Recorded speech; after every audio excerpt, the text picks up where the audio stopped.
So I've been using these AirPods Pro 2 for about a month now, and I think I'm ready to give the final verdict on them from an Android user's point of view. Let's start with comfort and security. These things are the same as the AirPods Pro version 1. Now, comfort is going to be different for everybody, but there are a lot of reviewers on YouTube already who have compared the comfort of these to other earbuds, and I think these are universally accepted to be one of the most comfortable pairs of earbuds you can get. When I put them into my ear, I feel like if I'm wearing nothing at all, especially if they're in transparency mode, which I will talk about later on. But as far as comfort is concerned, these are, to me, the most comfortable earbuds I have ever tried. Because of the shape of them, which incidentally I find is the only pair of earbuds in existence that actually take into account the shape of the human ear. The shape of the AirPods are organic. They are rounded and there are no pointy edges. They're just really comfortable. One of my use cases is sleeping with this because I'm quite susceptible to noises when I sleep. So like people snoring or noises outside or anything like that. Quite often when I go on trips, like I recently went on a trip to the Netherlands in which I had to share this big room full of like beds with other people. And there were snorers, there were people getting up to use the bathroom in the middle of the night. I had these in my ears, played white noise at a low, reasonable level through these, and I didn't hear anything. I slept like a baby. So, as far as comfort is concerned, I think these are the best you can get. So, on the topic of sleeping with these, let's talk about battery life. Now, Apple says these last for about, let me check. So Apple says these last for 6 hours on a single charge, and that's enough for a whole night of sleep. Now, I usually sleep longer than 6 hours. I think I sleep for like 8 hours sometimes, and these have never died halfway through sleeping. The battery life given on Apple's website is a conservative estimate. Except for sleeping, I don't see why you would want to wear these for more than 6 hours anyway. I don't think it's healthy to wear any earbuds for 6 hours at a time. Maybe a couple hours, listen to music while you work or whatever. I don't think the battery life is a problem. When you put these in the case, they last for... The case gives you an extra 30 hours of listening time. To me, that's enough. I took this on my recent trip, as I mentioned, and I slept with them overnight, every night. I didn't listen to as much music because I went to an event, so there really wasn't much time to listen to music. But these lasted the entire trip, 6 days, right? So this went 6 days without charging, and I must admit, on the 6th day, I got the beep from the case telling me that I need to charge them, but they never died on me. So they lasted the entire time. Now, the downside to not having an app for Android is that you can't tell the battery life. I don't think you need an app at all, but the biggest complaint that I've had from people who I've recommended these to, and also people who have been commenting on my previous videos, is that you can't tell the battery life. Now, personally, I think the battery life is long enough that you don't ever have to worry about that, but for some people, it could be a concern. Now, what my recommendation is, get yourself a wireless charging pad. Pop these on the pad whenever you're not using them, and it's almost like you never have to charge them because they're always going to be fully charged. I don't see why you would have to know the battery percentage. Now, I want to talk about the controls, because if you are afraid that the controls aren't going to work on your Android phone, don't worry. All of the controls work. Now, I have never connected these to an Apple device at all, so everything is stock from the factory. Pressing the stalk works. You press once for play and pause. That works. You double press to skip forward, and you triple press to skip back, and that all works perfectly fine. Also, the volume controls, the touch sensitive volume controls, work absolutely fine as well. You swipe, volume goes up and down as you would expect on your phone. Also, I connected these to my Samsung Smart TV, which has a Bluetooth functionality built in, and surprise, surprise, the volume controls worked on my TV. Right now, I shouldn't be too surprised because of how the Bluetooth protocol works. Volume up and volume down is one of the signals that gets sent across Bluetooth. So it doesn't matter if you're swiping or tapping or spinning a knob.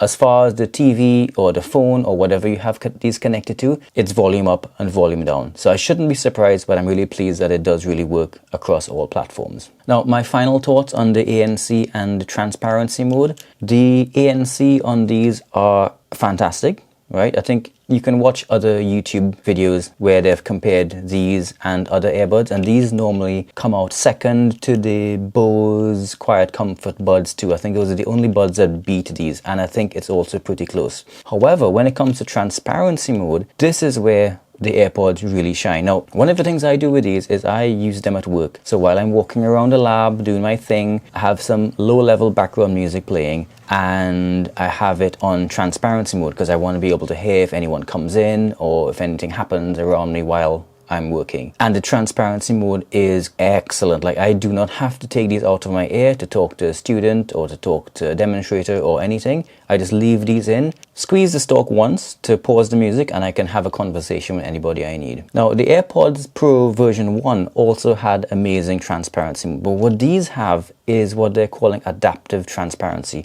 and it is not a gimmick, trust me.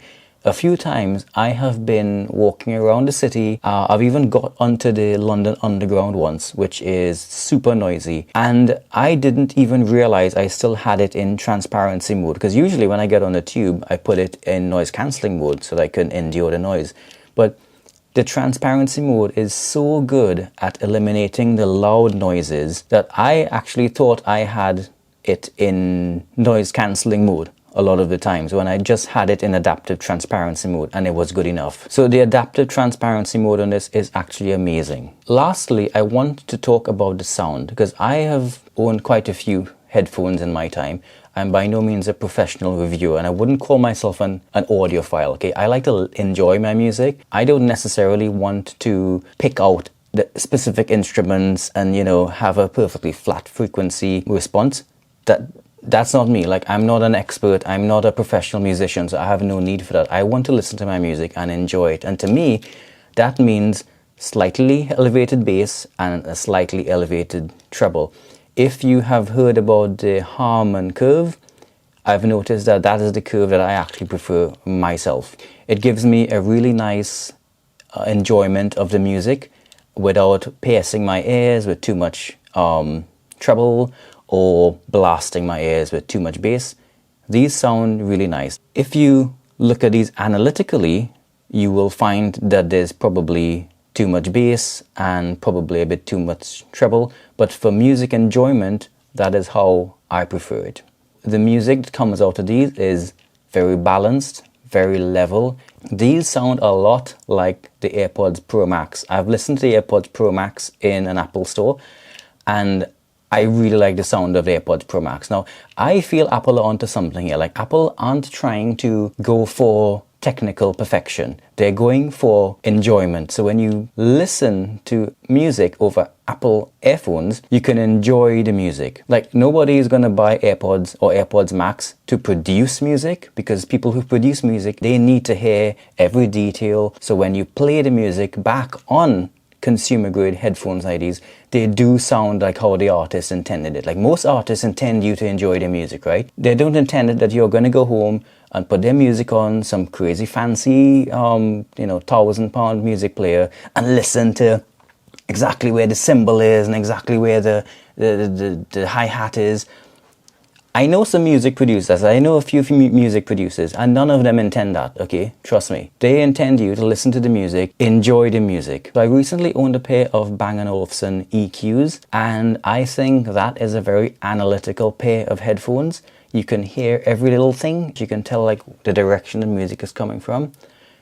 And I owned a pair of those while I had my AirPods Pro version 1. And I'll tell you, I did not enjoy listening to music on those. They just sounded too harsh, too piercing, too loud in certain areas. So even though everyone on YouTube says those are one of the best pairs of in-ear headphones, it's like, I didn't enjoy that. And if I'm not enjoying my music, what's the point? Which brings me to the topic of sound quality on a product like this, and what kind of sound quality you should really expect.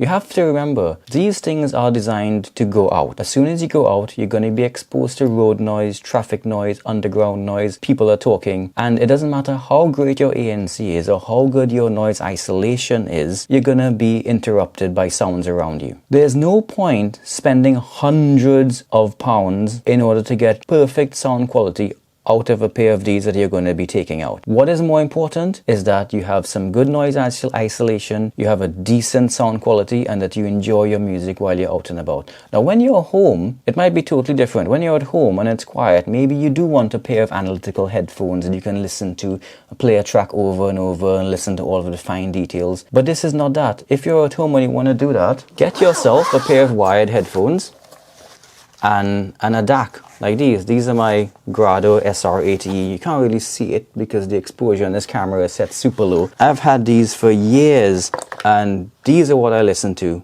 when I want to sit down in my quiet office and just listen to music. These are just analytical. Also, when I'm at home, I have my Bose QC45. Now these to me are too big to travel around with. You get a bit more bass than the Airpods Pro 2, which I enjoy at home. I enjoy my bass at home. But I wouldn't take these out. I used to take these out before I got the Airpods Pro 2, but they're just too big. Like, why would you do that? And while we're on the topic of sound quality, I need to talk about codecs. Now, these only have AAC. Other earbuds have AAC, they have SPC, they have LDAC, they have aptX adaptive. And my honest opinion is, for these kinds of headphones, it doesn't even really matter. For the sound you're getting out of these things, any one of those codecs is going to be just fine. Now, that you might find that a bit controversial, but remember, a codec is just one part of the equation of getting the sound from your device into your ears. There are a lot of stuff that's more important. Quality of the drivers, the signal processing that takes place on here. Like, all of those things are more important than just what codec you're using. In fact, the quality of the sound you get between codec on these kinds of headphones is seriously insignificant. Like, don't even worry about it. The fact that this only has AAC, that's all you need. Having said that, AAC is quite dependent on how good your hardware is. For example, I have a Samsung Galaxy phone, and in Europe, you buy Samsung Galaxy phones with the Exynos chip. I also have a Pixel 4a that has a Qualcomm chip. And using these headphones on the Pixel 4a with a Qualcomm chip, Snapdragon chip, sounds much better than using the same headphones on my Samsung Galaxy, which has an Exynos chip. And that's because how the AAC is implemented is actually very important for the sound that you get from AAC. Even though I say get these for your Android phone, please be aware, if you get a phone with a Snapdragon chip, it's going to sound better than if you get a Samsung phone with an Exynos chip. I don't know if the same thing applies to the Pixel 6 and the Pixel 7, because those also have their special chips. I haven't used these on one of those phones, so I can't say. Those are my final thoughts. For me, these are pretty much the perfect set of wireless earbuds, given the size and the sound quality and the battery life and the ANC and the transparency. These things are excellent and they're so worth the money. You buy one of these and you can just stop looking, because overall, nothing comes close. I highly recommend these.